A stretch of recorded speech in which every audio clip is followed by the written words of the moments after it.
हरे कृष्ण। ओम अज्ञानतिमिरान्धस्य ज्ञानाञ्जनशलाकया चक्षुरुन्मिलितं येन तस्मै श्रीगुरवे नमः। नमो विष्णुपादाय कृष्णप्रेष्ठाय भूतले श्रीमते भक्तिवेदांत स्वामिनिति नामिने। नमस्ते सरस्वती देवे गौरवाणी प्रचारिणे निर्विशेष शून्यवादी पाश्चात्य देशतारिणे। श्री कृष्ण चैतन्य प्रभु नित्यानंद श्री अद्वैत गदाधर शिवासादि गौर भक्तवृंदा। हरे कृष्णा कृष्ण कृष्ण हरे हरे, हरे राम राम राम हरे हरे। आप लोग स्क्रीन देख पा रहे हैं? यस प्रभु जी।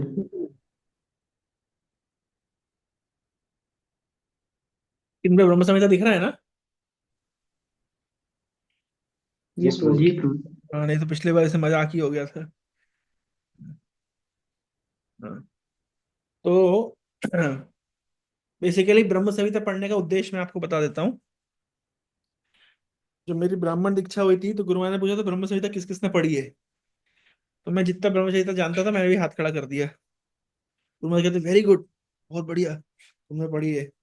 लेकिन मैं अब रिफ्लेक्ट कर रहा हूँ तो मेरे को फैक्ट ये है कि मैंने नहीं पढ़ी थी, क्योंकि मुझे कुछ समझ ही नहीं आई थी। थोड़ी बहुत इधर उधर देखी होगी और मुझे लग रहा था कि मुझे आती है समझ। और जब अभी ट्रांसलेशन कोई पूछता है, हम लोग के मंदिर में हर दिन सुबह ब्रह्म संहिता पाठ होता है। ब्रह्म संहिता के श्लोक तो हम लोग पढ़ लेते हैं, लेकिन ट्रांसलेशन हमको एक्चुअली पता ही नहीं है। तो मैं सोच रहा हूँ कि क्योंकि आप लोग के साथ कुछ तो पढ़ना है, तो ब्रह्म संहिता के ट्रांसलेशंस भी अगर अपन समझ लेंगे एक बार, तो जीवन में कुछ लाभ होगा, है ना। तो बेसिकली ब्रह्म संहिता दो सेक्शंस में है। एक है गोलोक वृंदावन का, जो क्या कहते हैं, पूरा स्ट्रक्चर एक्सप्लेन किया गया है ना। और दूसरे सेक्शन में ब्रह्मा जी के द्वारा जो प्रेयर्स है, गोविंदम आदि पुरुषम तम हम भजामी। तो हम लोग क्या करेंगे, हम लोग पहले प्रेयर्स वाला पोर्शन पढ़ेंगे, है ना। जैसे 1 घंटे में हम 5-6 प्रेयर्स मतलब समझ लेंगे ट्रांसलेशंस उसके। और ऐसा करके हम 2-3 सेशंस में वो प्रेयर्स वाला पोर्शन कंप्लीट करेंगे। तो जब प्रेयर्स वाला पोर्शन कंप्लीट हो जाएगा, उसके बाद हम लोग जो गोलोक वृंदावन का और वैकुंठ का और जो डिस्क्रिप्शन है उसको हम लोग पढ़ेंगे। तो बेसिकली उसका कारण क्या है? कारण ये है कि प्रेयर्स हम लोग जनरली सुनते रहते हैं, बोलते रहते हैं, पढ़ते रहते हैं।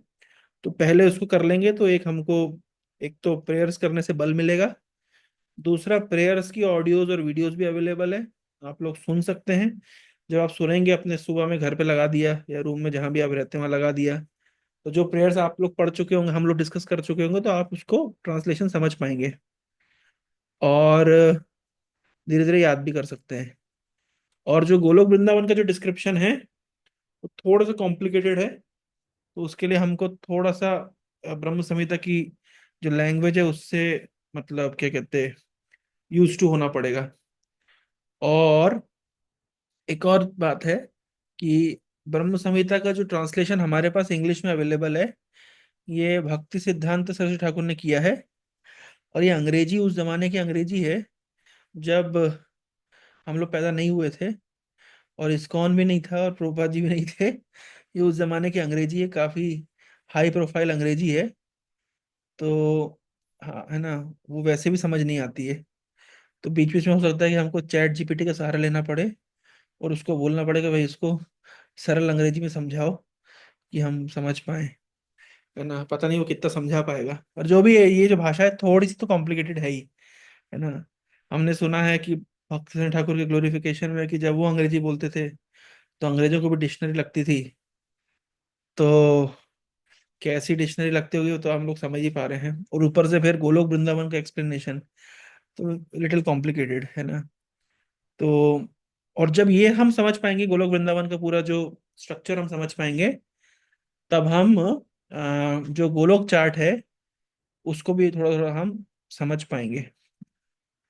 तो लेकिन वो हम सेकंड फेज में करेंगे। फर्स्ट फेज में हम पहले जो ब्रह्म संहिता की जो प्रेयर्स वाला पोर्शन है उसके ट्रांसलेशंस को समझते हैं। ट्रांसलेशन समझने का उद्देश्य है, मतलब जो उसका शब्द वर्ड टू वर्ड मीनिंग अगर हम समझ पाएंगे तो वो प्रेयर्स हमको रेलेवेंटली समझ आने लगेगी। ठीक है, और उस प्रेयर्स में बहुत सारी फिलोसफी, एक्चुअली एंटायर गौड़ीय वैष्णव फिलोसफी ब्रह्म संहिता के अंदर दी गई है। कृष्ण आदि पुरुष है, और कृष्ण का अबोर्ड कैसा है, कृष्ण से महाविष्णु का एक्सपेंशन कैसे होता है, क्रिएशन कैसे होता है, शिव जी कौन है, गणेश जी कौन है ना? और क्या कहते हैं, ये सारे एस्पेक्ट्स ब्रह्म संहिता में, सूर्य कौन है, देवी कौन है, ये देवी का जगत क्या है, मतलब जो भी फिलॉसफी है, फिलोसफिकल पोर्शन है, वो ब्रह्म संहिता में दिया गया है। अभी प्रश्न उठता है कि ब्रह्म संहिता कहाँ से प्राप्त हुई हमें। तो चैतन्य महाप्रभु जब दक्षिण भारत की यात्रा में थे, साउथ इंडिया में थे, तब चैतन्य महाप्रभु को अ, आदि केशव टेम्पल है, मैं आप लोग को फोटो भी दिखा सकता हूँ आदि केशव टेम्पल की। आप लोग मेरा स्क्रीन देख पा रहे हैं ना? अगर ना देख पाए तो मुझे बता दीजिएगा, है ना? ये देख पा देखो। है? दिख रहा है जी क्या? प्रभु। हाँ प्रभु जी, दिखाई दे रहा तो मेरा सौभाग्य हुआ था, लास्ट टू लास्ट ईयर में आदि केशव टेम्पल केरला में गया था। तो ये ऐसा आदि केशव टेम्पल है ना? तो यहाँ पे मेरा सौभाग्य हुआ था जाने का। तो ये जैसे रंगनाथ भगवान है, रंगनाथ जो है, जैसे यहाँ पे आदि केशव को देख सकते हैं, इनका जो हेड है वो राइट में है, और जो फुट है वो लेफ्ट में है। लेकिन जो रंगनाथ है, मैं आपको दिखा देता हूँ, रंगनाथ टेम्पल, और जो भगवान रंगनाथ है, इसमें आप देखिए, इसमें हेड जो है वो लेफ्ट में है, और जो फीट है वो राइट में है। तो डीटी एक जैसे ही है बिल्कुल, बस केवल इतना अंतर है कि जो भगवान यहाँ पे राइट साइड में उनका हेड है, और लेफ्ट साइड में पैर है आदि केशव का, और रंगनाथ जी का जो है वो जस्ट वाइस वर्सा है। और आदि केशव टेम्पल, ये जो स्टाइल आप देख रहे हैं, पहले मुझे लगता था ये क्रिश्चियन जो चर्चेज होते हैं वैसे स्टाइल के होते हैं। जब मैं केरला गया तब मुझे पता चला कि एक्चुअली केरला के सारे टेम्पल्स इसी डिजाइन के हैं, है ना?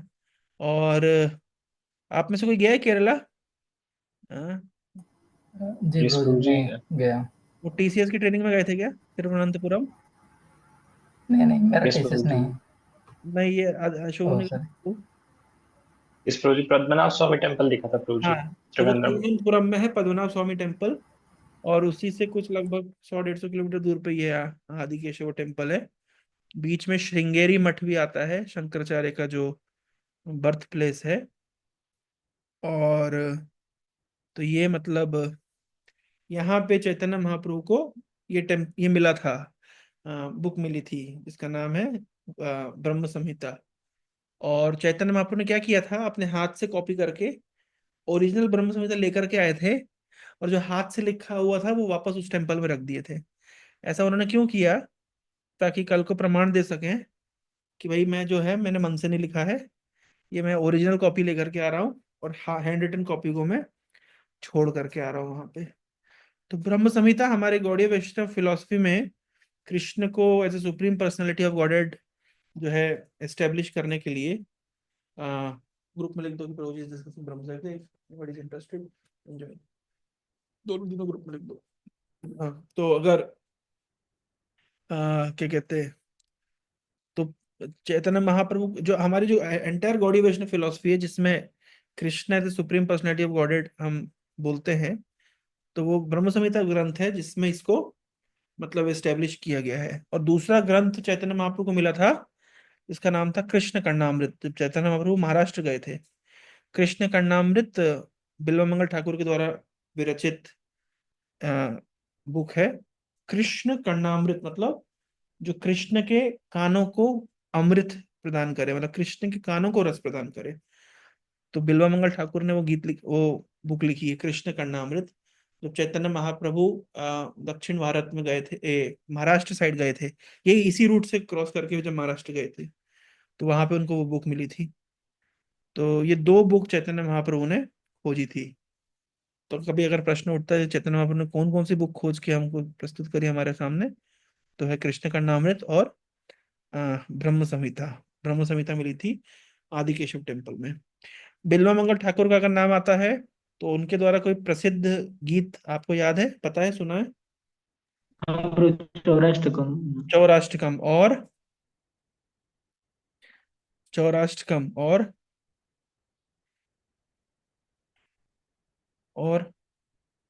पद्मा के कोई गीत पता है, बिल्व ठाकुर के द्वारा प्रसिद्ध। बोलो। हाँ।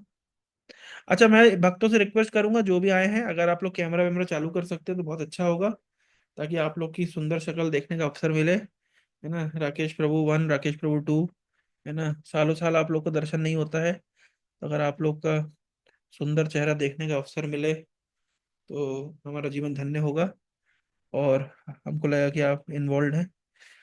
हाँ, तो एक बहुत फेमस गीत है ना, गोविंद दामोदर माधवेति स्तोत्रम, गोविंद दामोदर स्तोत्रम, देख पा रहे हैं, के सॉन्ग्स में भी है ना। बहुत फेमस गीत है जो बिल्वमंगल ठाकुर ने लिखा है ना, गोविंद दामोदर स्तोत्र।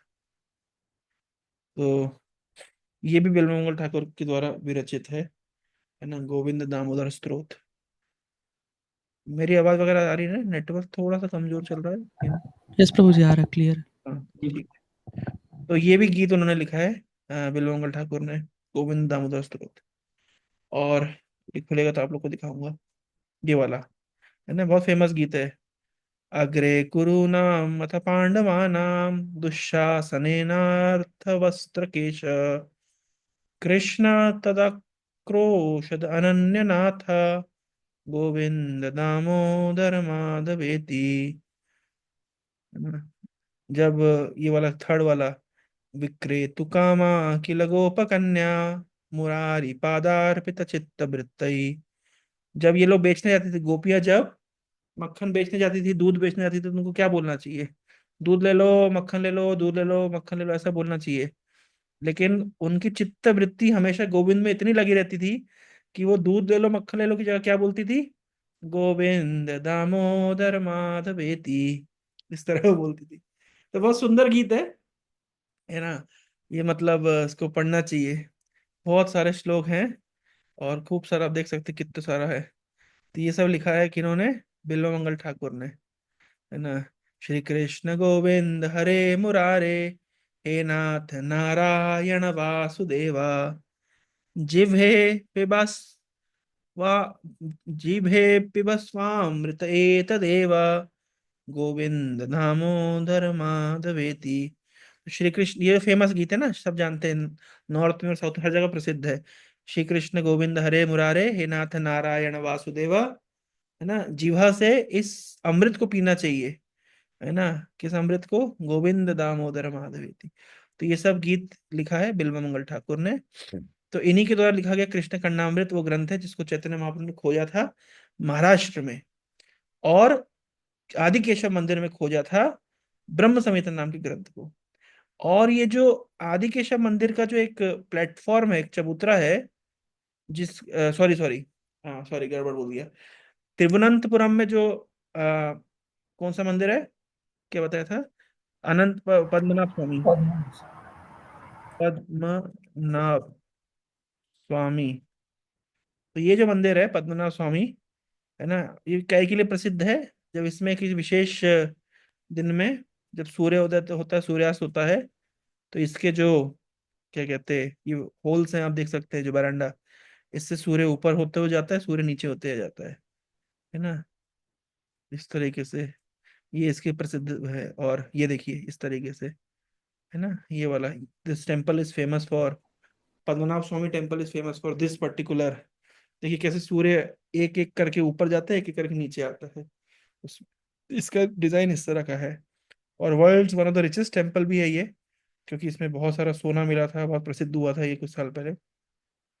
प्रभु जी, वहाँ अंदर में शर्ट पैंट से भी अलाउ नहीं करते, लुंगी दक्षिण भारत पहनना में किसी भी मंदिर में शर्ट अलाउ नहीं करते। एक्चुअली मेरे को कुछ दिन पहले एक शास्त्र का श्लोक भी मिला, में लिखा गया है कि ऑल्टर में कभी भी, इसलिए हमारे मंदिरों के ऑल्टर में भी हम लोग क्या कहते हैं, शर्ट्स अलाउ नहीं करते हैं, ऐसा लिखा गया है। मैं कहीं पढ़ रहा था, अगर कोई व्यक्ति ऑल्टर के अंदर, है ना, ऊपरी वस्त्र पहन के प्रवेश करता है तो बहुत मतलब अपराध माना जाता है, सेवा अपराध है वो एक तरह का। क्योंकि दक्षिण भारत के सभी मंदिरों में डायरेक्टली गर्भगृह तक एंट्री मिलती है, इसलिए जनरल पॉपुलेंस को भी शर्ट अलाउ नहीं करते हैं, है ना। लेकिन क्या कहते हैं, जैसे तिरुपति बालाजी में शर्ट अलाउड होती है, आपने नोट किया होगा, वहां पे उतरवाते नहीं है। क्यों नहीं उतरवाते? क्योंकि वो गर्भगृह में प्रवेश नहीं देते हैं। लेकिन अनंत पद्मनाभ में जाइए आप, पद्मनाभ स्वामी टेम्पल में जाइए, रंग क्षेत्र में जाइए, या आदिकेश्वर मंदिर में जाइए, तो वहाँ क्या होता है, सीधे गर्भगृह के अंदर आपको घुसा देते हैं, इसलिए वहाँ पे वो शर्ट उतरवा देते हैं। हमारे इस्कॉन मंदिरों में हम लोग गर्भगृह के अंदर प्रवेश नहीं देते, इसलिए शर्ट पहन के जाते हैं, लेकिन गर्भगृह के अंदर जब प्रवेश होता है तो शर्ट उतार के जाते हैं। तो ये कल्चर है। तो शर्ट पहन के जाना, it's a kind of offence, ऐसा सेवा अपराध माना जाता है। तो इसी मंदिर में महाराज कुलशेखर बैठ करके आ, ये बुक लिखे थे, कौन सी, मुकुंद माला स्तोत्र, जो प्रभुपाद जी का फेवरेट बुक है, मुकुंद माला स्तोत्र, है ना वो। यहाँ पे भी आप देख सकते हैं। तो वो भी, वो कहाँ कौन लिखे हैं, महाराज कुलशेखर। और कहाँ लिखे हैं, वो लिखे हैं, आ, ये है कि, कहाँ गया भाई, इधर तो नहीं दिख रहा, मुकुंद माला स्तोत्र, पता नहीं इसमें क्यों नहीं है, दिखा क्या आप लोगों को, एनीवे। तो वो ग्रंथ लिखे हैं महाराज कुलशेखर।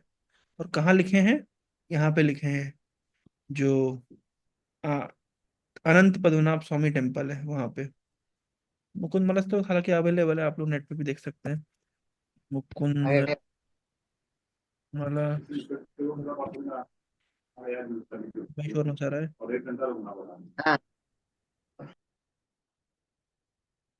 ठीक है ना। ये फेमस बुक है, मुकुंद माला स्तोत्र। तो ये प्रभुपाद जी ने से कुछ श्लोकों, लगभग 7 श्लोकों का ट्रांसलेशन किया हमरो जो पहले वाला लिंक वेदा स्टूडेंट। है किधर, नहीं इधर।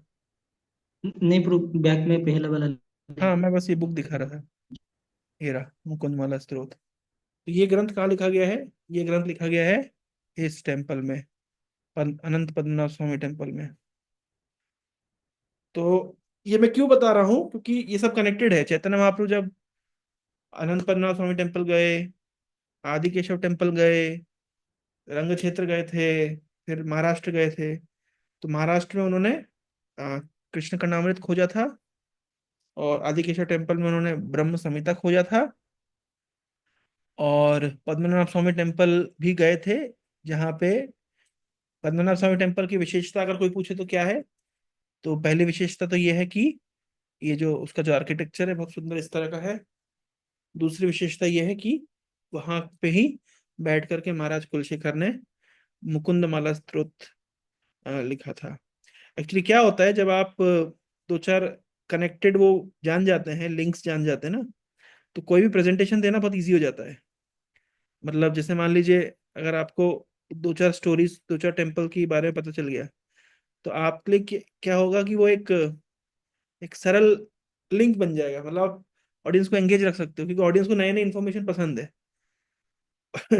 कौन सी जगह क्या हुआ, और मतलब उससे क्या होता है कि कोर फिलोसफीज भी इम्पोर्टेंट है, लेकिन हमारा जो रिच हेरिटेज है, कौन सा भक्त कहाँ पे थे, उन्होंने कौन से पास टाइम कहाँ पे किया, कौन सी बुक कहाँ पे लिखी, और कोई बुक का अगर ये पता चल जाए कि वो कहाँ लिखी गई है, किसने लिखी है, किस स्थान में बैठ के लिखी है, उस बुक का रेफरेंस बढ़ जाता है। एक बार मैं क्योंकि पद्मनाभ स्वामी मंदिर होके आ गया, तो जो महाराज कुलशेखर के विषय में मुझे और मतलब क्या होता है, एक रेफरेंस बढ़ गया। वो चबूतरा देखा कि यहाँ बैठ करके महाराज कुलशेखर ने मुकुंदमाला स्तोत्र लिखा है, तो मुकुंदमाला स्तोत्र के प्रति रेफरेंस बढ़ गया।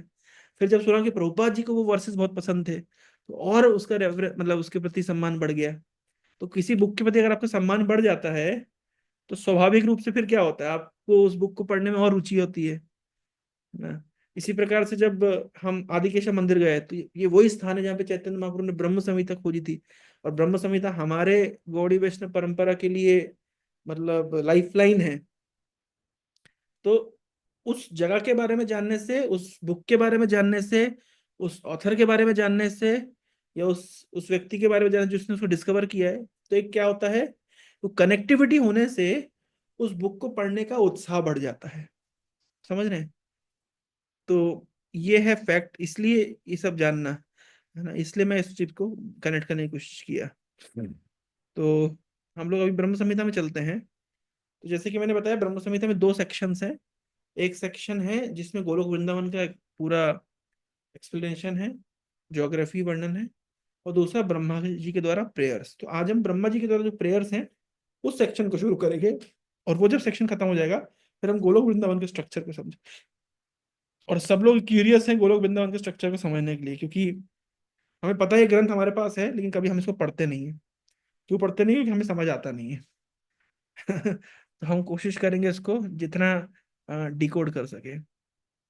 तो पहला श्लोक तो बहुत फेमस श्लोक है, सभी जानते हैं, है ना। ईश्वर परम कृष्ण सच्चिदानंद विग्रह अनादिरादिर गोविंद सर्व कारण कारणम।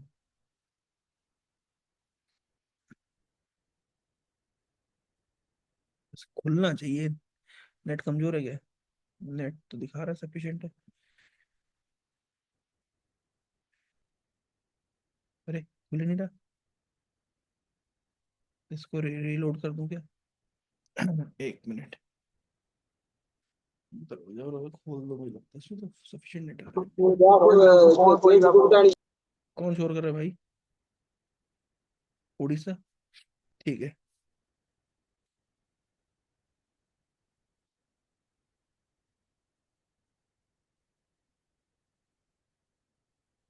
Show in advance view. ठीक है। तो जस्ट हम ट्रांसलेशन से समझना शुरू करेंगे। ये तो फेमस सूरत से आप लोग जानते ही हैं, लेकिन फिर भी क्योंकि हम शुरू किए हैं। तो ईश्वर, ईश्वर मतलब कंट्रोलर। अब देखिए कई बार ये वर्ड यूज होता है ईश्वर।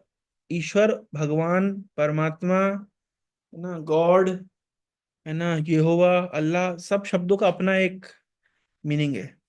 ईश्वर शब्द का अर्थ है कंट्रोलर। प्रोपा जी क्या समझाते हैं कि कृष्ण परम ईश्वर है, परम कंट्रोलर है। मतलब इस संसार में बहुत सारे कंट्रोलर हैं। अलग अलग देवताओं के लोकों में भी अलग अलग देवता जो है वो भी कंट्रोलर है। इस संसार में भी अलग अलग प्रकार के कंट्रोलर हैं, है ना। हम एक छोटा सा मैं एग्जांपल आपको देता हूँ। हम लोग का लाइब्रेरी का उद्घाटन हो रहा था, तो हमने मिनिस्टर को इनवाइट किया, लेकिन हमने लोकल कॉरपोरेटर को इनवाइट नहीं किया। और वो लोकल कॉरपोरेटर आकर के जो झगड़ा मचाई, और मैं खोलने नहीं दूंगी लाइब्रेरी आप लोगों की, और आप और कुछ भी निकाल दिया उसने समस्या। खूब उसके चरणों में हम जब तक गिरे नहीं, मानी नहीं वो, अल्टीमेटली वो जो प्लेग के ऊपर उसका नाम लिखवाना पड़ा गोल्डन अक्षरों से कि मैडम की कृपा से आज ये लाइब्रेरी खुल रही है। जब तक उसका नाम छप के नहीं आया तब तक उसको शांति नहीं आई। तो यार इस ऐसा क्यों? क्योंकि वो उस क्षेत्र की कंट्रोलर है, उस एरिया की कंट्रोलर है वो, तो उसको भी संतुष्ट करना होता है। तो छोटे कंट्रोलर होते हैं, बड़े कंट्रोलर होते हैं, उसके बड़े कंट्रोलर होते हैं, लेकिन कृष्ण है परम ईश्वर, परम कंट्रोलर है ना। द्रौपदी जी कहते हैं कि हर गली में कुत्ता भी होता है, वो भी उस गली का कंट्रोलर होता है, और उस गली में दूसरा कोई कुत्ता आ जाता है तो वो भौ भौ करके दूसरे पार्टी के कुत्तों को भगाता है। क्यों? क्योंकि वो मान्यता है कि मैं इस गली का कंट्रोलर हूँ। तो कृष्ण समस्त क्रिएशन के कंट्रोलर हैं। और दूसरे कंट्रोलर में एक होता है कि उनका एक वो टाइम फ्रेम में बंधे हुए होते हैं। मतलब 5 साल के लिए कंट्रोलर है, 2 साल के लिए कंट्रोलर है, 10 साल के लिए कंट्रोलर है, या जब तक उनकी पोजीशन चेंज नहीं हो जाती है ना। कल में हम लोग गए थे, परसों, खुर्दा कलेक्टर के पास। उसने हमको जलील करके भगा दिया। जिंदगी में इतनी जलीली मुझे किसी ने नहीं करी, पहली बार, है ना। तो मैं गुस्से में आ गया दुर्वासा ऋषि की तरह, मैं तो बोल दिया कि खुर्दा डिस्ट्रिक्ट तेरे हाथ से जाने वाला है। फिर हालांकि कल उसको मैंने मैसेज लिखा, तो सॉरी सॉरी बोल दिया उसने, तो मैं शांत हो गया। नहीं तो मैं तो प्रण ही ले लिया था कि अब तो मैं खुर्दा कलेक्टर के पास तभी जाऊंगा जब दूसरा कलेक्टर आएगा। इसका मतलब क्या है कि वो कलेक्टर तब तक ही उस डिस्ट्रिक्ट का कंट्रोलर है जब तक वो उस कुर्सी पे है, वो चेंज हो सकता है। लेकिन भगवान क्या है? परम कंट्रोलर है, और सनातन कंट्रोलर है। मतलब इटर्निटी से वो कंट्रोल करते आ रहे हैं, कर रहे थे, करते रहेंगे, है ना। तो ईश्वरा परमा कृष्ण, वो परम ईश्वर कौन है? कृष्ण है ना। और उनका रूप कैसा है? सत चिदरानंद, सत मतलब इटर्निटी, मतलब नित्य है, चित मतलब ज्ञानमय है, और आनंद मतलब एब्सोल्यूट ब्लिस, आनंद के स्रोत है। विग्रह, उनका रूप ऐसा है।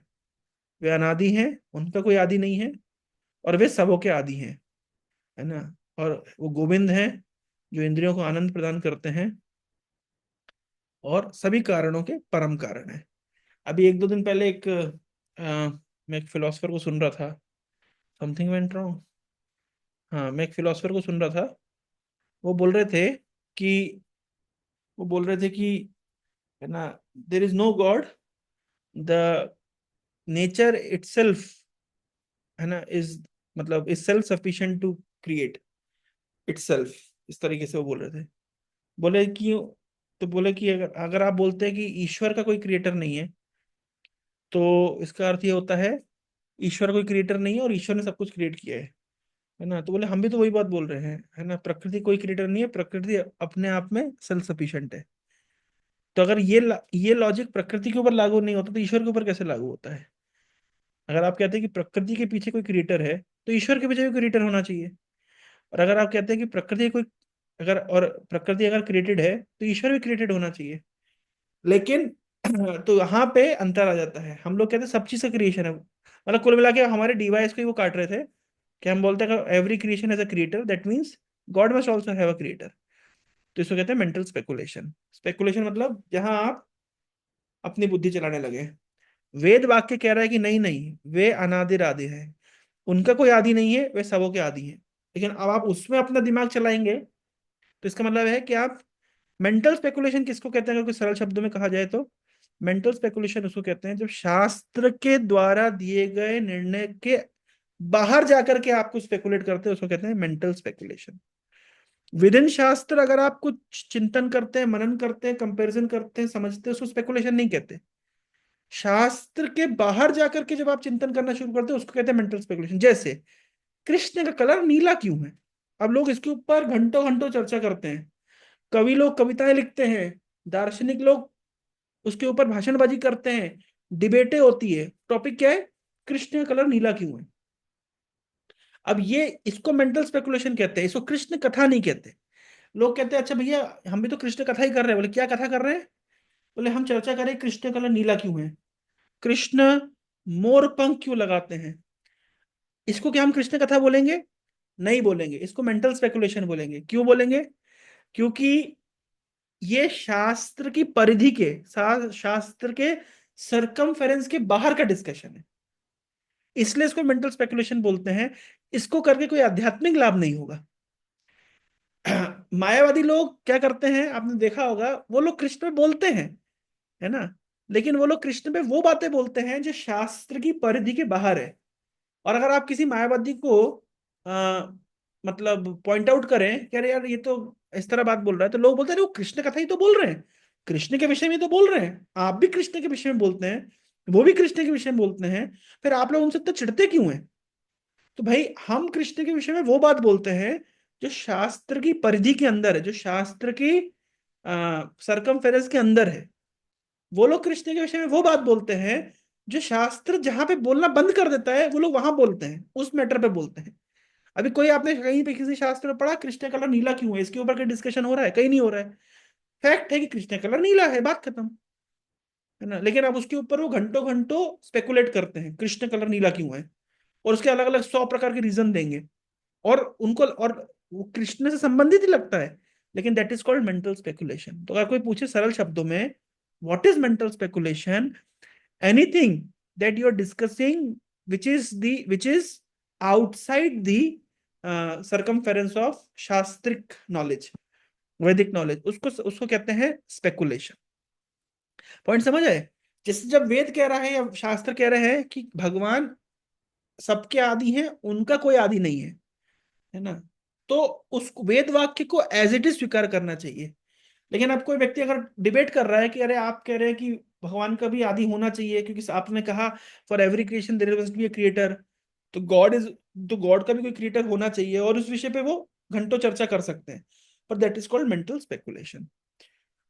तो इससे बहुत इजी हो जाएगा कि कौन दार्शनिक मेंटल स्पेकुलेशन कर रहा है और कौन सा दार्शनिक शास्त्रीय शब्द प्रमाण को मान रहा है।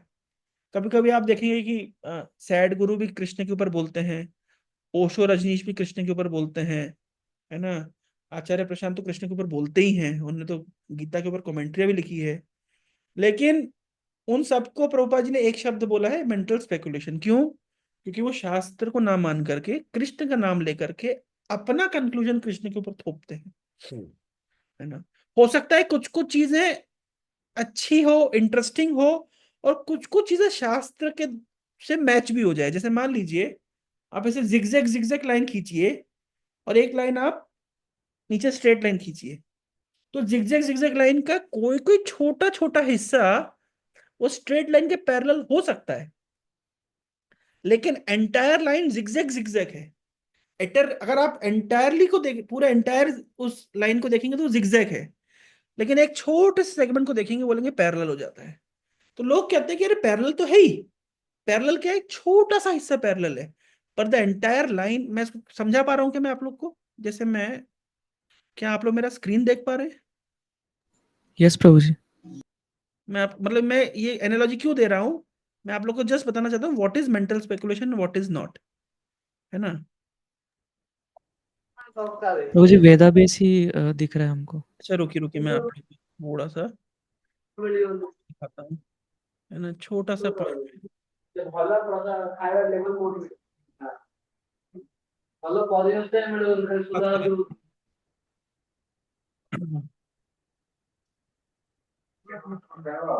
रहे हैं ना लोग? Yes, Prabhuji. साइलेंट भी नहीं करते। संग्राम, तुम्हारा मोबाइल क्यों म्यूट है, नहीं है? अभी आप देख पा रहे हैं ना इसको? यस प्रभु Yes, जी। Prabhuji. जैसे यस मान प्रभु लीजिए जी। एक छोटा सा, मैं आपको एक लाइन दिखाता हूँ, एक शेप दिखाता हूँ। मान लीजिए ये शेप है, ये मैंने आपको एक स्ट्रेट लाइन खींच दी, ठीक है। और दूसरा है कोई जिगजैग लाइन कैसे मिलेगी? सपोज करिए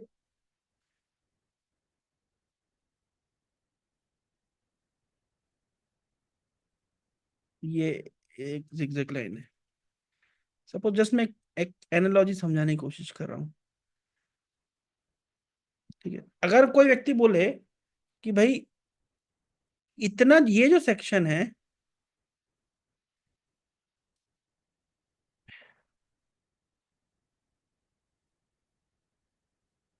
ये जो सेक्शन है ना, यानी ये सेक्शन, ये वाला सेक्शन और ये सेक्शन पैरेलल है कि नहीं है? यस प्रभु जी। Yes, Prabhuji. पॉइंट समझ रहे हैं? ये वाला सेक्शन,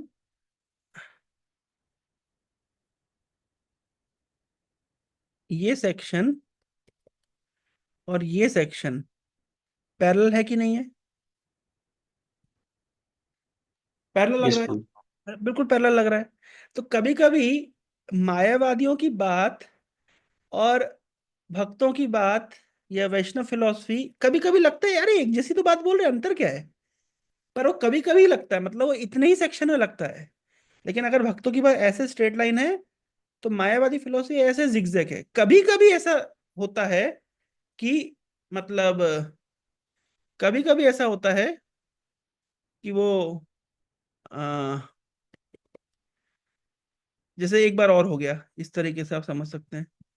तो ऐसा कभी कभी हो रहा है कि वो एक जैसी लग रही है, लेकिन मैक्सिमम केस में कैसी रहे वो पैरेलल नहीं है।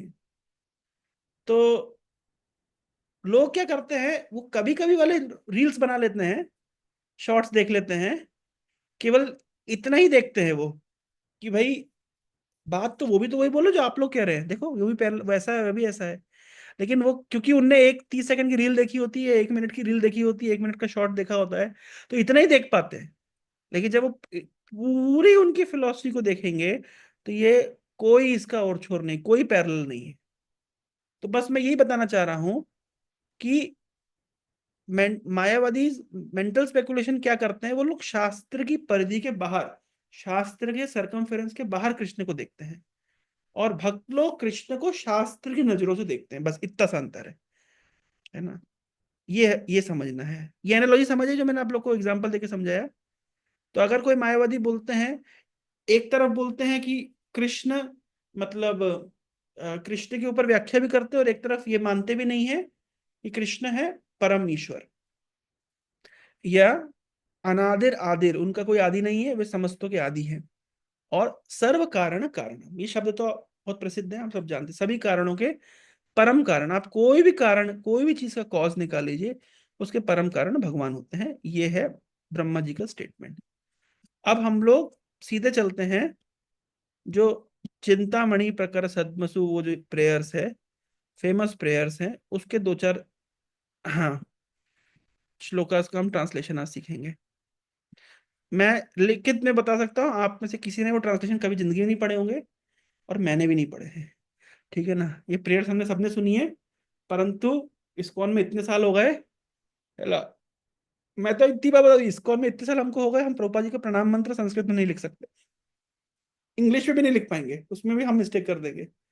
एक बार चैतन्य चंद्र ने हम लोग को सिखाया था बेस में, जब हम उज्जैन में रहते थे, है ना। नमस्ते सारस्वते देवे गौरवाणी प्रचारिणे निर्विशेष शून्यवादी पाश्चात्य देश तारिणे, है ना। नमा ओम विष्णुपादाय कृष्णा प्रेष्ठाय, या फिर लिख नहीं पाएंगे, अधिकांश लोग लिख नहीं पाएंगे, है ना। तो जब पोल खुलती है तो सबकी खुलती है। तो इसी तरीके से ब्रह्म संहिता हम लोग बोलते पढ़ते शो कोड भी कर देते हैं, लेकिन हम लोग इसके वर्ड टू वर्ड मीनिंग को नहीं जानते। तो ठीक है, हम दो तीन वर्ड टू वर्ड मीनिंग आज समझते हैं। तो यहां से शुरू हो रहा है, 29 नंबर टेक्स्ट से शुरू हो रहा है, जो गोविंदम प्रेयर्स, है ना। हाँ, इसके पीछे क्या लिखा है? Enlightened by the recollection of that Gayatri embodying the three Vedas, Brahma became acquainted with the expanse of the ocean of truth. Thus, he worshipped Shri Krishna, the essence of all Vedas, with this hymn. भाषा आप समझ ही सकते हैं, प्रभुपाद जी के गुरु महाराज भक्ति ठाकुर की भाषा है, काफी मतलब रिच इंग्लिश है। तो जब भगवान कृष्ण ने गायत्री प्रदान करी ब्रह्मा जी को, ब्रह्मा जी पूरे आध्यात्मिक जगत को और भगवान के स्वरूप को दर्शन कर पाए, उस समय भगवान की उन्होंने स्तुति करी, भगवान की पूजा इस हिम, है ना, इस स्त्रोत से करी। ठीक है ना। तो क्या स्त्रोत है, वो यहां से शुरू हो रहा है। चिंतामणि प्रकर सद्म सुकल्प वृक्ष लक्षावृतेषु सुरभिर अभिपालयन्तम लक्ष्मी सहस्र शत संभ्रम सेव्यमानम गोविंदमादि पुरुषम तमहम भजामि। तो चिंतामणि, ये शब्द हम सब जानते हैं। चिंतामणि मतलब जो मणि, हाँ, क्या करती है? जो चिंतन करने से हमारी इच्छाओं की पूर्ति कर दे, है ना। ऐसी मणि जो हमारी सभी प्रकार की चिंतन, हमारी इच्छाओं की पूर्ति कर दे, या जिस मणि को छुआ करके लोहा भी सोना हो जाता है, पारस मणि या चिंतामणि कहते हैं उसको, चिंतामणि, है ना। प्रकर सदमसु, सदमसु शब्द का अर्थ होता है एबोर्ड। अभी मैं संस्कृत का ज्ञाता नहीं हूं, तो मेरे से मत पूछिए कि सदमसु शब्द का क्या अर्थ होता है, लेकिन सदमसु का अर्थ होता है एबोर्ड या घर। क्या इस शब्द को कहीं पे यूज किया गया है? तो वेदाभ्यास में ये अच्छी चीज है कि हम खोज सकते हैं। सदमसु शब्द यहाँ पे भी आया है, वर्ड है सदमसु, सदमसु, सदमसु कहाँ है? धेनुषु प्रायषु गृह प्रायषु, गुरुजी last third line, last fourth line में स्टार्टिंग। विद्युत प्रायषु सदमसु, है ना। सदमसु मतलब होम, सदमसु, ठीक है। अब कैसे सदमसु का मतलब घर है, वो थोड़ा सा, मैं संस्कृत ज्ञाता नहीं, तो मैं ज्यादा नहीं जानता हूँ, लेकिन, है ना, ब्रह्म संहिता में ये वर्ड एक बार आया है, और एक बार ये वर्ड भागवत में आया है। सदमसु मतलब घर या अबोर्ड। प्रकर, प्रकर मतलब ग्रुप्स, विभिन्न प्रकार, ये जो जो घर बने हुए हैं आध्यात्मिक जगत में, वो काय के बने हुए हैं? चिंतामणि के बने हुए हैं, है ना। प्रकर शब्द कहाँ कहाँ आया है? बहुत सारी जगह पे आया है। वेराइटीज, प्रकार, प्रकर, प्रकार, है ना। प्रकर, प्रकर, प्रकर या प्रकार, है ना।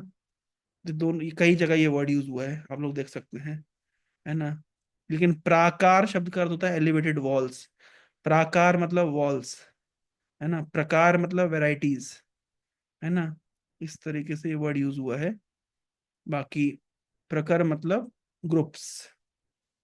अपन संस्कृत की ज्ञाता नहीं है इसलिए उतना डिटेल नहीं जानते हैं, एक दो शब्द से रिलेट करने से आइडिया लग जाता है, अगर किसी को आइडिया लग जाए तो शेयर कर सकते हैं। तो जितने भी अबोर्ड हैं, जो भी घर बने हुए हैं आध्यात्मिक जगत में, वो चिंतामणि के बने हुए हैं। पहला मीनिंग तो ये है, चिंतामणि प्रकर सदमसु, है ना। और कल्प वृक्ष, और जो वृक्ष है वहां के वो कैसे हैं, वो है कल्प वृक्ष, यानी कल्पनाओं की पूर्ति करने वाले, इच्छाओं की पूर्ति करने वाले।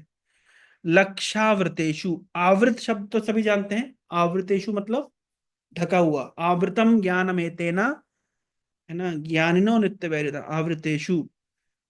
आवृत शब्द सभी जानते हैं, है ना, भगवत गीता का फेमस वर्स है, आवृतम ज्ञानमेतेन ज्ञानिनो नित्य वैरिणाम काम रूपेण कौन्तेय दुष्पूरेण अनलेन च। काम क्या करता है, जीव की चेतना को आवृत कर लेता है, जीव के ज्ञान को आवृत कर लेता है, ढक लेता है।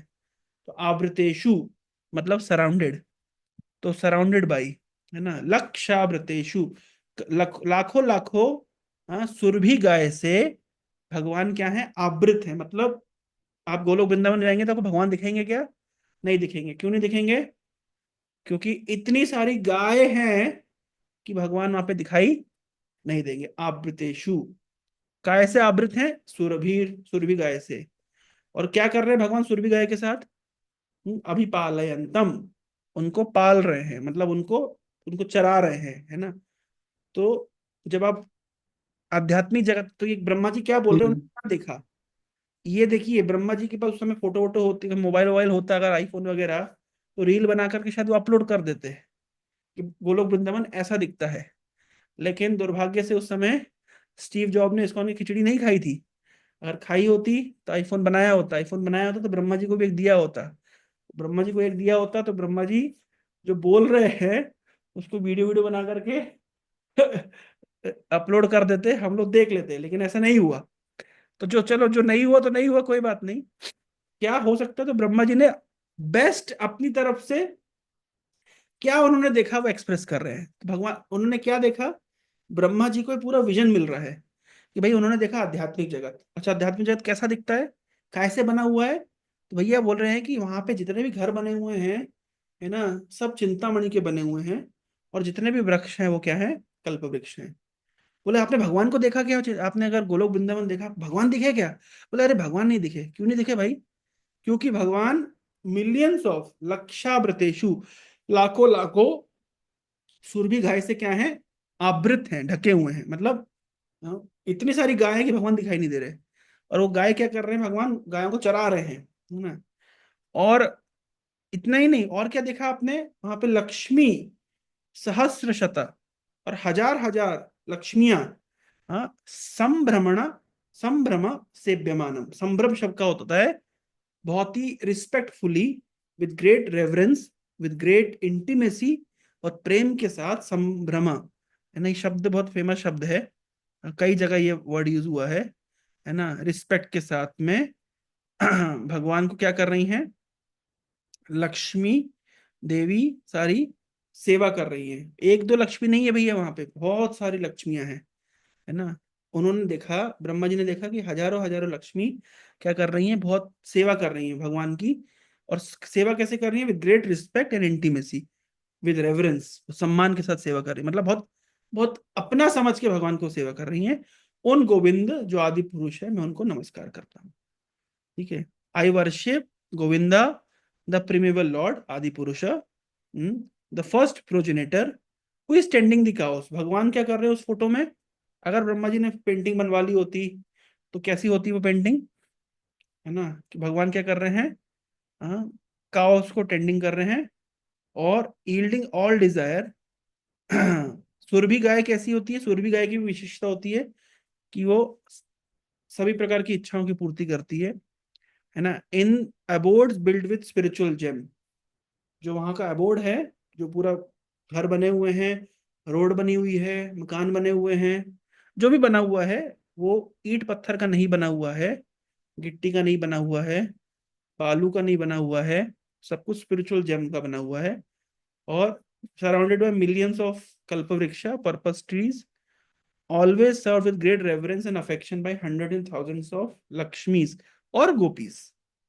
तो बेसिकली लक्ष्मी शब्द का यहाँ अर्थ है गोपियां, ये बात का ध्यान रहे। वहां पे लक्ष्मी के फॉर्म में नहीं रहते हैं, वहां पे मतलब गोविंद विष्णु फॉर्म में नहीं है, गोविंद गोविंद फॉर्म में है। और जिसको यहाँ लक्ष्मी लिखा गया है वो कौन है, वो गोपीज है, इसलिए यहाँ पे और गोपीज क्लियर कर दिया गया है। तो मैं जिस इस परपट को पढ़ देता हूँ। तो by the word chintamani it is meant transcendental gem, है ना। Just as Maya build this mundane universe with 5 material elements, भूमि अग्नि जल वायु आकाश, so the chit potency the spiritual potency has build the spiritual world of the transcendental gem. समझना सरल है, ये पहला लाइन हम लोग समझ पा रहे हैं कि जैसे भौतिक जगत भौतिक वस्तुओं से, भूमि अग्नि जलवायु आकाश इत्यादि से बना है, आध्यात्मिक जगत किससे बना है, भगवान की चित शक्ति से बना है। भौतिक जगत किससे बना है, माया शक्ति से बना है। और वहां पे जो वस्तु है किससे बना है, अगर किस किस वस्तुओं का बना हुआ है, तो चिंतामणि का, ट्रांसेंडेंटल जेम्स। द चिंतामणि विच सार्वभौम प्रभु कहते हैं इस जगत में सब कुछ चिंता और मणि से बना हुआ है लेकिन आध्यात्मिक जगत बना हुआ है चिंतामणि से। The Chintamani which serve as material in the building of abode of supreme lord of Goloka is far rarer and more agreeable entity than the philosopher's stone। अब इसका अर्थ अगर आप लोग को समझ आ जाए तो मुझे समझा देना, मेरे को तो ज्यादा समझ आया नहीं far rarer and more agreeable entity than the philosopher's stone। philosopher भाई, प्रभु जी फिलोसोफर स्टोन वही है जो जिसको छूने से शायद गोल्ड में बदल जाते हैं। ऐसा है क्या? हाँ। हाँ, गुड गुड यस। पॉइंट, है ना, ये इसी को कहते हैं फिलोसफर स्टोन। जरा चैट जीपीटी से पूछ लें क्या, वो क्या कहता है। हाँ, द फिलोसफर लेजेंडरी, हाँ वही है, ability to turn iron into gold, है ना, बेस मेटल्स इनटू गोल्ड, ठीक है ना, उसको कहते हैं फिलोसफर स्टोन। वाओ। तो बोल रहे हैं चिंतामणि जो है वो पारस पत्थर से भी यूनिक है, रेयर है, ठीक है, ये कहना चाह रहे हैं। क्या अंग्रेजी लिखते हैं भाई, द, है ना। तो एक चीज तो हमको पता चल गया कि आध्यात्मिक जगत बना हुआ है चिंतामणि का, और भौतिक जगत बना हुआ है भूमि अग्नि जलवायु आकाश का। आध्यात्मिक जगत बना है चित्त पोटेंसी से, जबकि भौतिक जगत बना है माया पोटेंसी से।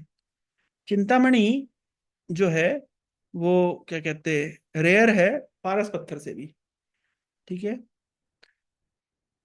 और मोर एग्रीएबल एंटिटी, मतलब इसका अर्थ क्या होता है, मोर एग्रीएबल एंटिटी, इसका अर्थ क्या हुआ,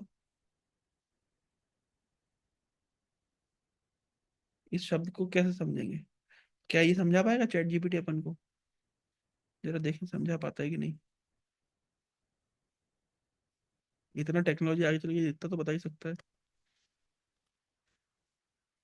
एक्सप्लेन इन सिंपल लैंग्वेज, जरा देखें क्या समझाता है ये।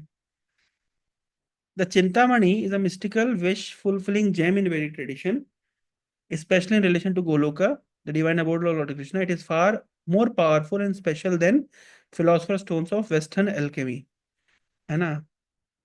The philosopher's stone is believed to turn metal into gold and give immortality. Chintamani, however, is more extraordinary. It can fulfill any desire instantly. इसलिए बेटर है, ठीक है।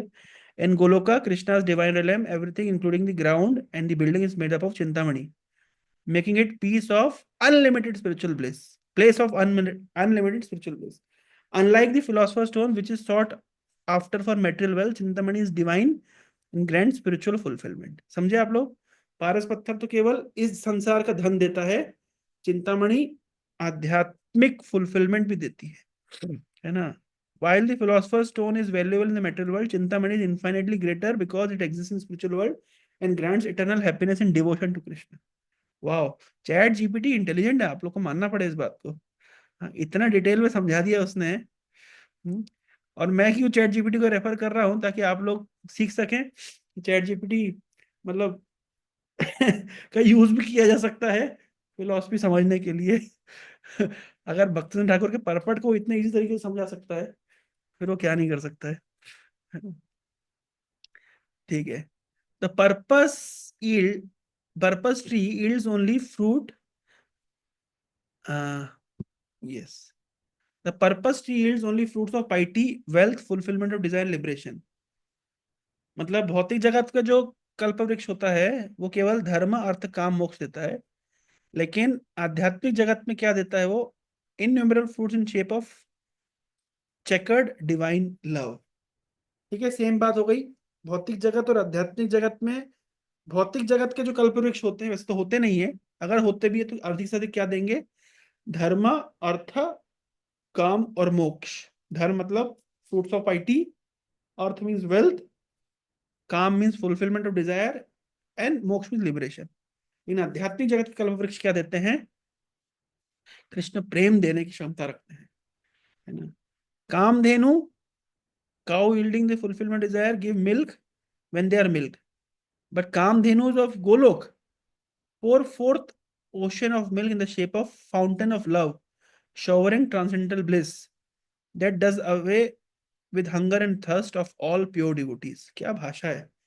कामधेनु इस संसार में अगर है ना, कुछ हमने सुना था ऋषि मुनियों के पास कामधेनु थी, तो वो तो केवल दूध मांगने पे देती है और कुछ इच्छाएं भी पूर्ति करती है, लेकिन गोलोक की जो कामधेनु है वो क्षीर सागर का निर्माण कर देती है ना, in the shape of fountain of love, showering transcendental bliss, आध्यात्मिक आनंद प्रदान करती है, जिससे शुद्ध भक्तों की भूख और प्यास चली जाती है।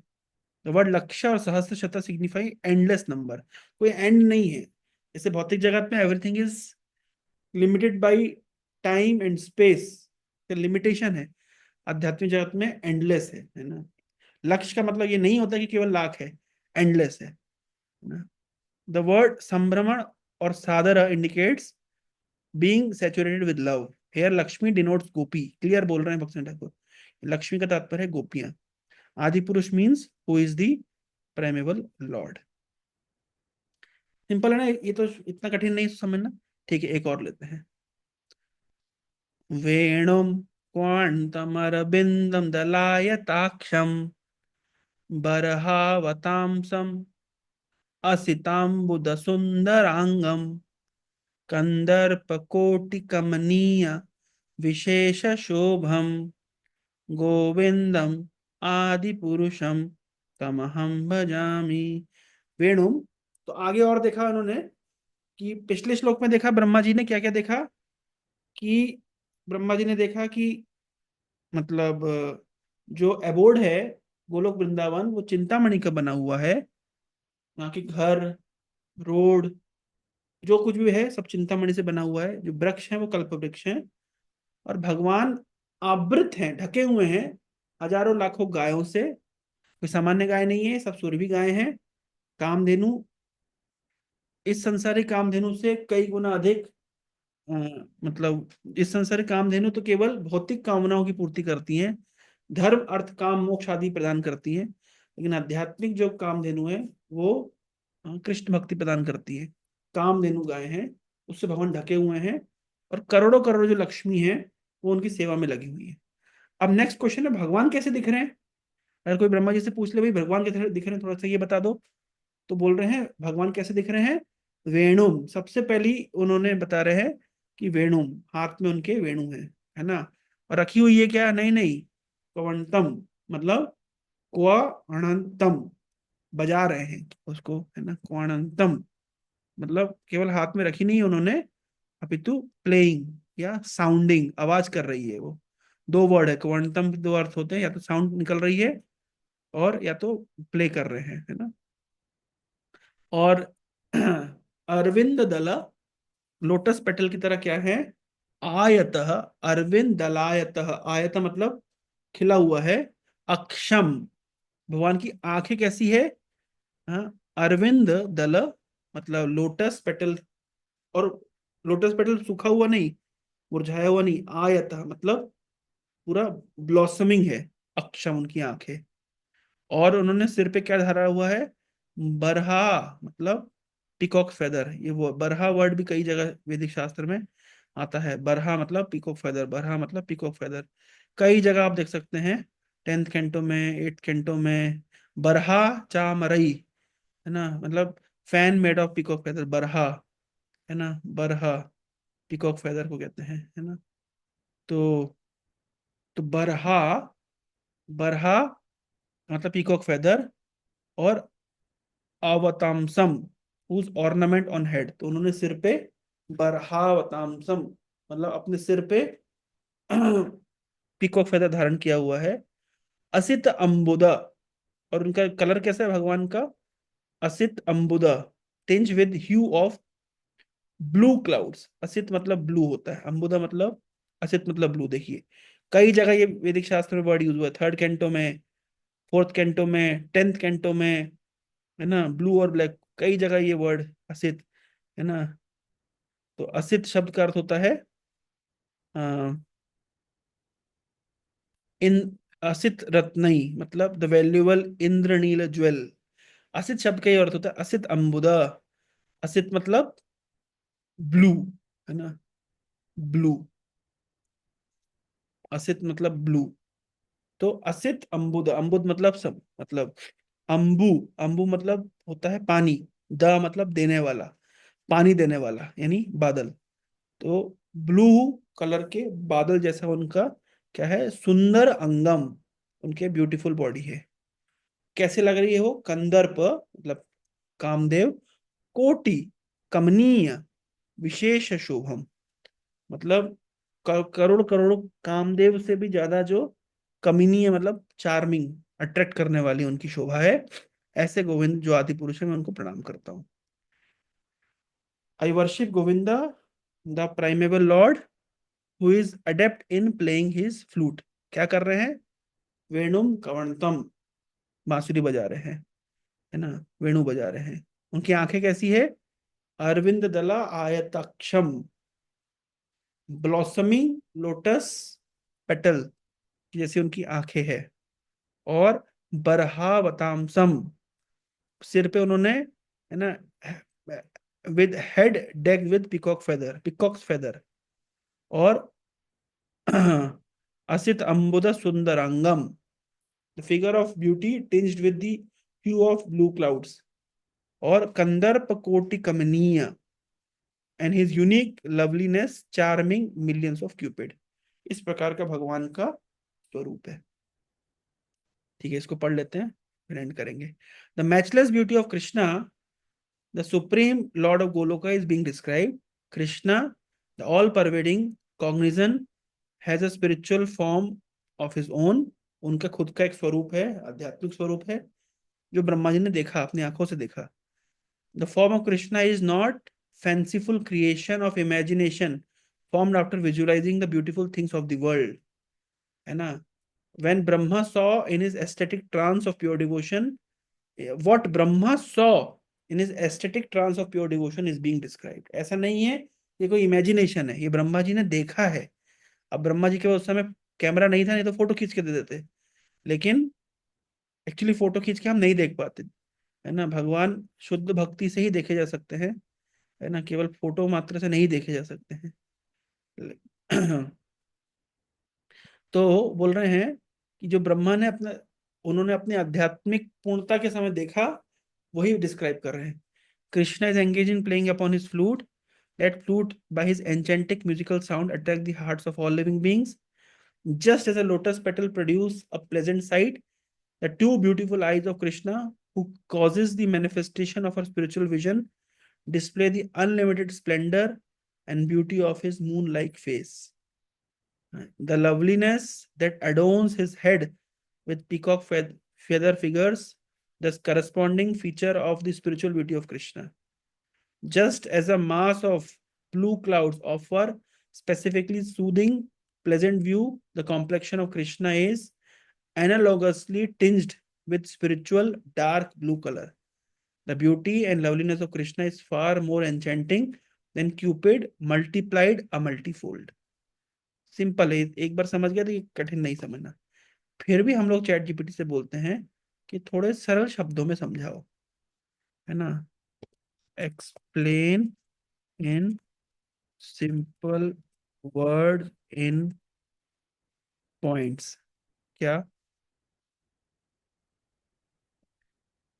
अब देखते हैं चैट जीपीटी क्या करता है, सिंपल शब्दों में हमको समझा पाता है कि नहीं समझा पाता है। तो बोल रहे हैं, सबसे पहली बात तो सिंपल शब्दों में समझा रहा है, Krishna's beauty is beyond imagination, his divine form is not a creation of human imagination but is real and eternal. तो लोग जो बोलते हैं भगवान ने आदमी को बनाया है या आदमी ने भगवान को बनाया है, क्या लिखा है, नहीं नहीं, आदमी ने भगवान को नहीं बनाया है, ये ह्यूमन इमेजिनेशन से परे है, उनका डिवाइन फॉर्म है, रियल है और इटर्नल है। Krishna's form is spiritual. He is not made up of material elements, but fully spiritual and full of consciousness. Brahma's vision क्या है? The creator Lord Brahma saw Krishna's divine beauty in deep state of devotional meditation. Enchanting flute. Krishna's plays a magical flute whose music captivates all living beings, attracting their hearts toward him. तो कृष्ण मुरली क्यों धारण करते हैं? जीवों को अपनी ओर आकर्षित करने के लिए। अभी तीन क्वेश्चन, दो क्वेश्चन और है आपके सामने। कृष्ण मुरली धारण करते हैं जीव, मुरली बजा करके जीवों को अपनी ओर आकर्षित करने के लिए। और आप लोगों ने देखा है कृष्ण के हाथ में एक लाठी होती है, मंदिर में ऑल्टर में देखा है आपने, कृष्ण के हाथ में लाठी क्यों होती है, कौन बताएगा? मुरली तो धारण करते हैं, वेणु धारण करते हैं जीवों को अट्रैक्ट करने के लिए, उनके हाथ में जो लाठी होती है वो क्यों होती है? गाय गाय गाय को सेवा के लिए। गाय चराने के लिए? नहीं, अगर आप लोग ध्यान बलराम से जी देखेंगे। उनके कंधों पे क्या? दिए हुए हैं इसलिए, ये बलराम जी उनके कंधे पे हाथ दिए हैं तो इसलिए तो उनको बैलेंस करने। अखिल ने बोला है कि वो गाय चराते हैं, इसलिए लाठी रखते हैं। अगर आप टेर कदम जाएंगे तो टेर कदम नामक स्थान है वृंदावन में, जहाँ पे भगवान टेर लगाते हैं, मतलब गायों को आवाज लगाते हैं। अलग अलग गायों के ग्रुप्स के नाम है, और आवाज लगा लगा के कृष्ण उनको बुलाते हैं। तो क्योंकि कृष्ण गाय को आवाज लगा के बुलाते हैं, तो कृष्ण को लाठी रखना जरूरत नहीं है। और इमेजिन करें कृष्ण लाठी से गाय को मार रहे हैं, वो तो संभव नहीं है।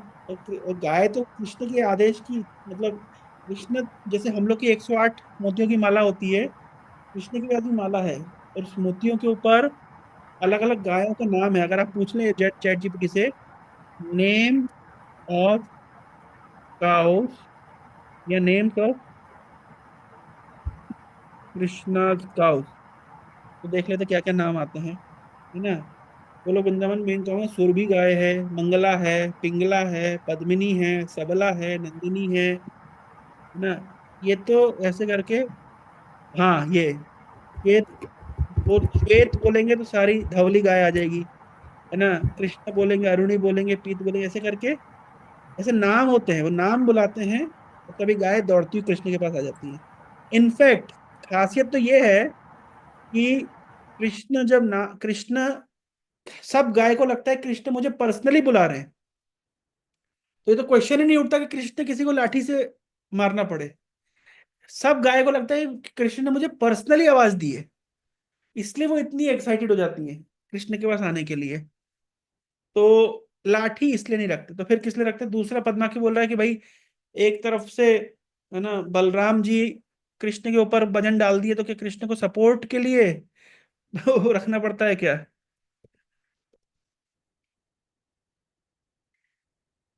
हम्म। जैसे कृष्ण यहाँ तो नहीं है।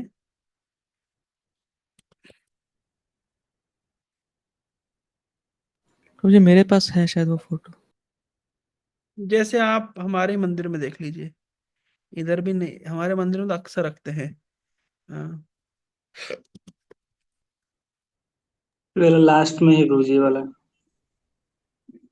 देखिए, ये देखिए, ये कृष्ण लाठी रखी हुई है, हमारे मंदिर में हर दिन रखते हैं, ये लाठी रखी है। तो एक तो पॉइंट ये है कि भाई गाय चराने के लिए तो नहीं रखते हैं लाठी, और दूसरा बलराम जी कृष्ण के ऊपर वजन डाल दिया, इसलिए कृष्ण को लाठी रखनी पड़ी है। तो ये भी कोई रीजन वैलिड नहीं लगता। यहाँ भी पीछे रखी हुई है, हमको दिखेगी नहीं, इधर से ऐसे रखी रहती है। कृष्ण के ऊपर वजन डाल दिए इसलिए कृष्ण को लाठी रखनी पड़ रही है, ये तो कोई लॉजिक नहीं बनता। और कोई रीजन है? प्रकाश को हाथ खड़े किए हैं। प्रभु जी मैंने सुना था कि भगवान जब राधा रानी को देखते हैं तो या गोपी को देखते हैं तो संभाल नहीं पाते इसलिए। हाँ, विशेष रूप से जब कृष्ण जाते हैं वन में, तो जब राधा रानी अगर उनको दिख जाए, तो अपने आप को संभाल नहीं पाते, तो अपने आप को संभालने के लिए उनको लाठी रखनी पड़ती है। तो ये जो लाठी है उसका मेन पर्पस ही ये है कि कृष्ण अपने आप को संभाल नहीं पाएंगे जब गोपी का दर्शन कर, विशेष राधा रानी का दर्शन कर लेंगे।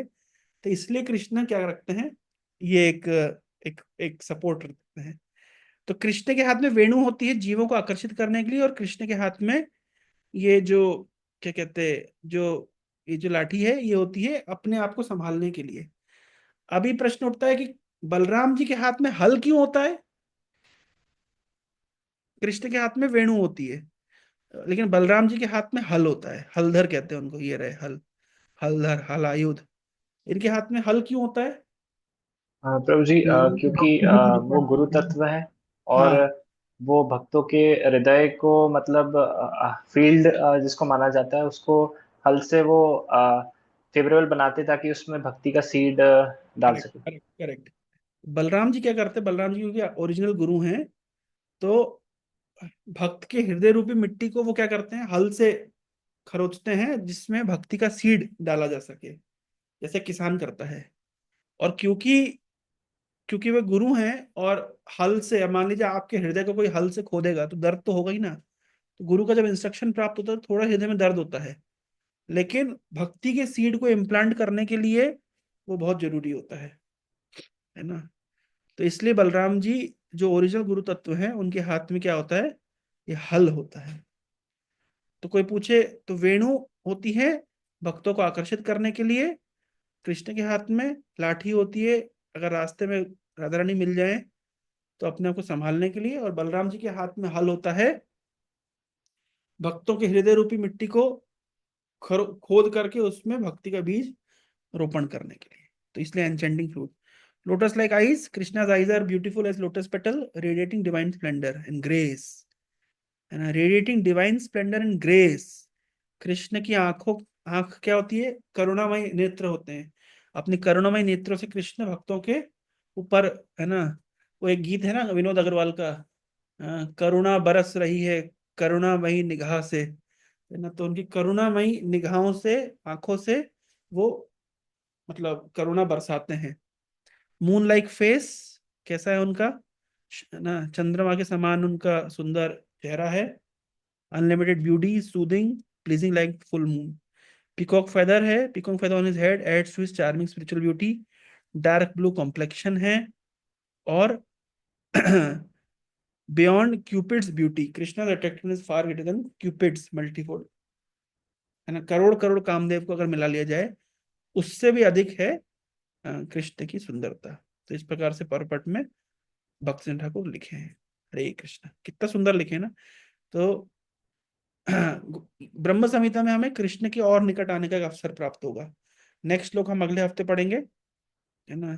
आलोल चंद्र लसद वनमाल्य वंशी रत्नांगदम प्रणय केली कला विलासम श्यामम श्यामम त्रिभंग ललितम नियता प्रकाशम गोविंदम आदि पुरुषम तम हम भजामि। और क्या आगे ब्रह्मा जी ने देखा, है ना, उनको क्या आगे दिखाई दिया, और कि फिर वो हमें वो ग्रेजुअली ब्रह्मा जी बताएंगे। हरे कृष्णा। तो कैसा लग रहा है आप लोगों को ब्रह्म संहिता पढ़ के? जी गुरु अच्छा जी, लगा एक्चुअली कभी पढ़े नहीं थे, और पurport थोड़ा समझ में आ रहा है थोड़ा। हाँ, तो परपट जहां समझ नहीं आए चैट जीपीटी को बोलिए सरल शब्दों में समझा दे। जैसे वो नहीं आती थी, जब मेन बुक समझ नहीं आती तो गाइड बुक लेते थे, तो तो वैसे वो कम शब्दों में और इजी लैंग्वेज में वो समझा देगा। तो टेक्नोलॉजी का सदुपयोग करके हम लोग कॉम्प्लिकेटेड चीजों को भी सरल तरह से समझ सकते हैं, है ना। लेकिन हम लोगों ने कभी ट्रांसलेशन भी नहीं पढ़े हैं, मैंने तो कभी नहीं पढ़े, है ना। अगर हम पढ़ेंगे तो हमें भगवान के विषय में और डीपली जानने का अवसर प्राप्त होगा। हरे कृष्णा, बहुत बहुत धन्यवाद आप। प्रभु जी, इसी समय निकल गया है। कहाँ पर है? हाँ बोलिए। प्रभु जी, ये प्रश्न था कि जब प्रभुपाद ने इतनी सारी चीजें ट्रांसलेट करी, तो फिर मतलब ब्रह्म संहिता क्यों उन्होंने अनटच्ड रखी? उन ऑलरेडी प्रभुपाद जी के गुरु जी ने इंग्लिश में लिख के दे दी, तो फिर प्रभुपाद जी क्यों उसको इंग्लिश में फिर ट्रांसलेट करें ना? अगर हाँ देखिए, चैतन्य चेतामृत भक्त सिंह ठाकुर ने ट्रांसलेट करी है लेकिन बंगाली में करी है, तो प्रभुपाद ने इंग्लिश में दे दी। लेकिन ऑलरेडी भक्त सिद्धांत ठाकुर ने उसको इंग्लिश में ट्रांसलेट किया हुआ है, इसलिए प्रभुपाद जी ने उसको अनटच्ड रखा, मतलब क्योंकि ऑलरेडी इंग्लिश में तो है ही।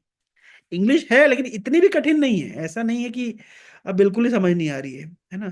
थोड़ा सा मतलब रिच लैंग्वेज, उस जमाने में थोड़ी सी अंग्रेजी, थोड़ी सी रिच अंग्रेजी होती थी। आजकल की जैसी, जैसे हम लोग व्हाट्सएप अंग्रेजी लिखते हैं ना, हाय ना, ग्रेट को लिखते हैं GR8, great, how are you, तो हाउ है ना, HRU कर देते हैं, तो हम लोग व्हाट्सएप अंग्रेजी यूज करते हैं। लेकिन उस जमाने में ऐसे शॉर्टकट अंग्रेजी यूज नहीं होती थी ना, काफी मतलब रिच अंग्रेजी यूज होती थी। मतलब इंग्लिश, अमेरिकन इंग्लिश और जो यूरोपियन इंग्लिश में ब्रिटिश इंग्लिश, तो ब्रिटिश इंग्लिश एक्चुअली है ना। कभी कभी आप चैट जीपीटी को बोलो कि मेरे को ये फ्रेज को ब्रिटिश इंग्लिश में लिख के दो, तो अच्छा खासा अंग्रेजी शब्द लगा करके वो बढ़िया से बना के देता है। इस तरीके से। तो इसलिए प्रोपा जी ने क्यों देखा कि ऑलरेडी तो है, इतना कठिन भी नहीं है समझना, इसलिए प्रोपा जी ने उसको ट्रांसलेट नहीं किया, तो ऑलरेडी वो ट्रांसलेटेड है। ठीक है प्रभु, बहुत बहुत धन्यवाद। हरे कृष्णा। हरे कृष्ण प्रभु जी। थैंक यू प्रभु जी, हरे कृष्णा दंड प्रणाम।